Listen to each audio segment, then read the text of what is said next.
ঈদযাত্রা নির্বিঘ্ন করতে এবং যাত্রীদের থেকে কেউ যাতে অতিরিক্ত ভাড়া আদায় না করে তার জন্য বিআরটিএ এবং থানা পুলিশের সহযোগিতায় আমরা নিয়মিত টহল কার্যক্রম হিসেবে নথুল্লাবাদ বাস টার্মিনালে ভিজিট করি।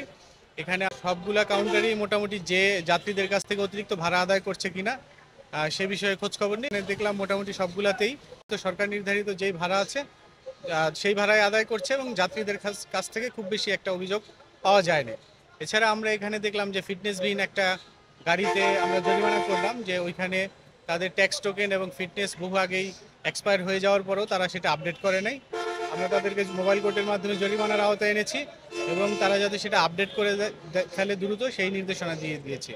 এবং এই ঈদযাত্রা যে কদিন থাকবে বিআরটি এবং পুলিশের সহযোগিতায় আমাদের এই নিয়মিত পরিদর্শন কার্যক্রম এবং মোবাইল কোর্ট কার্যক্রম চলমান থাকবে।